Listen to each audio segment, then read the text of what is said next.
বীর্য যদি ঘন থাকে সেক্ষেত্রে এটা আপনার গোপনাঙ্গের ভেতরে আটকে থাকবে এবং আপনি দীর্ঘ সময় সহবাস করতে পারবেন। এবং আপনার বীর্য যদি পাতলা হয়ে যায় তাহলে সেটা আপনার গোপনাঙ্গ দিয়ে লিক করে বাইরে বেরিয়ে চলে আসবে, যার ফলে আপনার দ্রুত বীর্যপাত হবে। এটা কিন্তু সম্পূর্ণ একটা ভ্রান্ত ধারণা এবং কুসংস্কার। এগুলো নিয়ে চিন্তা করতে করতে আমাদের দেশের পুরুষেরা এতটাই নিজেদেরকে মানসিকভাবে দুর্বল করে ফেলে, যার ফলে কিন্তু তার বিছানার পারফরমেন্স আরো নষ্ট হয়ে যায়। বীর্য পাতলা হওয়া আপনার যৌন জীবনের জন্য কতটা ভয়াবহ এবং এর সঙ্গে দ্রুত বীর্যপাতের আসলে কোনো সম্পর্ক আছে কি? আমি ডাক্তার আসিফ আনোয়ার, পিজি হাসপাতালের রেসিডেন্ট। আজকে এই বিষয়ে আপনাদের সামনে সমাজের প্রচলিত কিছু ভুল ধারণা ভেঙে দেব এবং আসলে কি জাতীয় চিকিৎসা এবং লাইফস্টাইল আপনার জীবনে পরিবর্তন আনতে পারে সেই বিষয়ে বিস্তারিত আলোচনা করব। ভিডিওটা না টেনে শেষ পর্যন্ত দেখলে অবশ্যই আপনি উপকৃত হবেন এবং ভালো লাগলে অবশ্যই শেয়ার করবেন।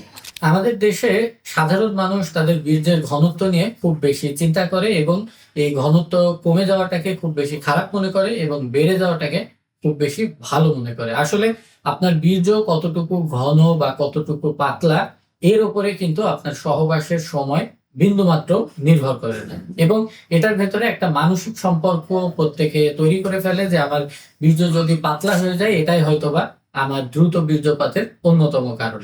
আসলে দ্রুত বীর্যপাত বা প্রিম্যাচিউর ইজাকুলেশন কিন্তু আপনার শরীরের যে স্নায়বিক গঠন আছে, অর্থাৎ অটোনমিক নার্ভাস সিস্টেম, এটার দ্বারা নিয়ন্ত্রিত হয়, আপনার বীর্যের ঘনত্ব দ্বারা নয়। তবে অবশ্যই ঘনত্বের ভূমিকা আছে। বীর্য যদি কারোর কাছে একেবারেই পাতলা মনে হয় সেক্ষেত্রে কিন্তু আপনি অবশ্যই বীর্য পরীক্ষা করে দেখতে পারেন যে আপনার বীর্যের ভেতরে শুক্রাণুর সংখ্যা ঠিক আছে কিনা, তার গুণগত মান ঠিক আছে কিনা, শারীরিক গঠন ঠিক আছে কিনা এবং নড়াচড়া ঠিক আছে কিনা। যদি এগুলোর কোনো একটাতে সমস্যা থাকে সেক্ষেত্রে কিন্তু আপনার বাবা হতে সমস্যা হতে পারে।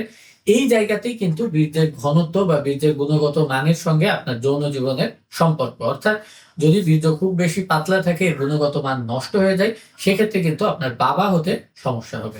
এবং কখনোই এটাকে আপনি আপনার দ্রুত বীর্যপাতের কারণের সঙ্গে সম্পৃক্ত করবেন না, কারণ বীর্য পাতলা থাকার সঙ্গে কিন্তু আপনার দ্রুত বীর্যপাতের ডাইরেক্ট কোনো সম্পর্ক নেই। তবে এখানে একটা ইনডাইরেক্ট সম্পর্ক আছে যেটা কিনা টেস্টোস্টেরন হরমোনের সঙ্গে। যদি আপনার শরীরে এই টেস্টোস্টেরন হরমোনের পরিমাণ কমে যায়, এই টেস্টোস্টেরন হরমোন কিন্তু বীর্য প্রোডাকশনের জন্য একদম ডাইরেক্ট দায়ী। এবং আপনার শরীরে কতটুকু বীর্য তৈরি হবে, কি ঘনত্বের তৈরি হবে, এই সবগুলো কিন্তু পুরুষ যে যৌন রস টেস্টোস্টেরন এর উপরে নির্ভর করে। তো সেক্ষেত্রে দেখা গেছে এই একই টেস্টোস্টেরনের মাত্রা কমে গেলে কিন্তু এটার সাইড ইফেক্ট হিসেবে দ্রুত বীর্যপাতও হতে পারে। তো এখানে একটা সেকেন্ডারি কানেকশন কিন্তু আছে যে টেস্টোস্টেরন কমে যাওয়ার কারণে আপনার বীর্যের ঘনত্বও কমে আসছে, আবার একই সঙ্গে আপনার টাইমও কমে যাচ্ছে। কিন্তু বিষয়টাকে কখনো এভাবে দেখবেন না যে আমার বীর্য পাতলা হয়ে যাওয়ার কারণে আমি একেবারেই সময় পাচ্ছি না। বা অনেকের মাথার ভেতরে কিন্তু এমনও একটা ধারণা আছে যে বীর্য ঘন থাকলে এটা ভেতরে আটকে থাকে এবং বীর্য পাতলা থাকলে এটা হয়তো লিক করে আমার শরীর থেকে বের হয়ে যায়। আমি আবারও আপনাদের ধারণা পরিষ্কার করবার জন্য বলছি, কখনোই কিন্তু এই বিষয়টি ঠিক নয় যে আপনার বীর্য যদি ঘন থাকে সেক্ষেত্রে এটা আপনার গোপনাঙ্গের ভেতরে আটকে থাকবে এবং আপনি দীর্ঘ সময় সহবাস করতে পারবেন। এবং আপনার বীর্য যদি পাতলা হয়ে যায় তাহলে সেটা আপনার গোপনাঙ্গ দিয়ে লিক করে বাইরে বেরিয়ে চলে আসবে, যার ফলে আপনার দ্রুত বীর্যপাত হবে। এটা কিন্তু সম্পূর্ণ একটা ভ্রান্ত ধারণা এবং কুসংস্কার। এগুলো নিয়ে চিন্তা করতে করতে আমাদের দেশের পুরুষেরা এতটাই নিজেদেরকে মানসিকভাবে দুর্বল করে ফেলে, যার ফলে কিন্তু তার বিছানার পারফরমেন্স আরো নষ্ট হয়ে যায়। এতটুকু সময়ের আলোচনাতে কিন্তু আপনারা বুঝতে পেরেছেন যে বীর্যের ঘনত্ব বাড়ানোর মাধ্যমে আপনি আপনার সময় বাড়াতে পারবেন না। তাহলে এখন আসুন কি পদ্ধতি অবলম্বন করলে আপনি আপনার সময় আসলে বাড়াতে পারবেন।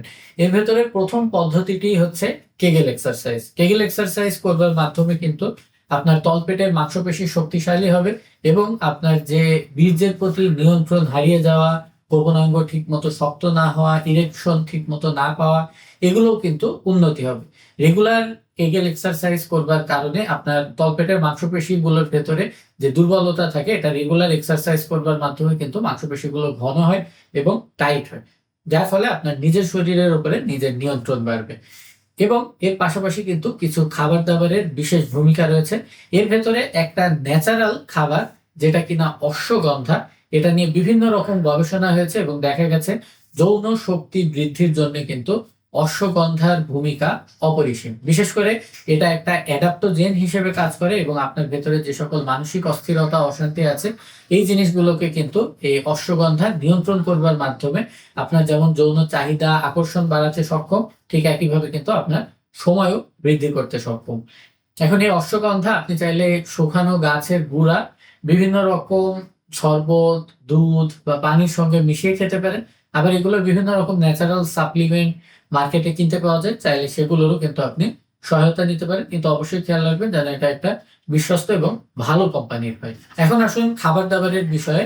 খাবার দাবারের ভেতরে স্যাফরন, যেটাকে আমাদের দেশে আমরা জাফরান নামে চিনি, এই জাফরানের 3 থেকে 4টা শিরা যদি আপনি 1 কাপ কুসুম গরম দুধের সঙ্গে মিশিয়ে খেতে পারেন দিনে অন্তত পক্ষে একবার, তাহলে দেখা গেছে এটাও কিন্তু আপনার স্নায়বিক শক্তি বৃদ্ধি করতে সহায়তা করে এবং স্নায়বিক দুর্বলতার কারণে যে দ্রুত বীর্যপাতটা হয় সেটাও কিন্তু 1 মাসের ভেতরেই নিয়ন্ত্রণ করে ফেলতে পারে। তো এই কারণে এই এক্সারসাইজ এবং খাবার দাবার কিন্তু সবসময়ই আপনাকে হেল্প করবে। কিন্তু কখনোই এই ভুল ধারণা নিয়ে আপনি পথ চলবেন না যে আমার বীর্য পাতলা হয়ে গেছে দেখে এটা আমি গোপনাঙ্গের ভিতরে আটকে রাখতে পারছি না, লিক করে বের হয়ে যাচ্ছে। হয়তো এটা ঘন হলে, ঘনত্ব এবং বীর্যের কনসিস্টেন্সিটা বাড়লে এটা হয়তো গোপনাঙ্গের ভিতরে বেশি সময় আটকে থাকবে এবং আমি আর দ্রুত বীর্যপাতের শিকার হব না। তো আশা করছি আপনাদের ভেতর থেকে এই ভুল ধারণাটা আমি আজকে ভিডিওর মাধ্যমে পরিষ্কারভাবে তুলে ধরতে পেরেছি। যদি আরো কোনো প্রশ্ন থাকে অবশ্যই কমেন্ট সেকশনে আমাকে জানাবেন এবং আমাদের ইউটিউব চ্যানেল এবং ফেসবুক পেজটা অবশ্যই সাবস্ক্রাইব করে রাখবেন এবং ফলো দিয়ে রাখবেন। আল্লাহ হাফেজ।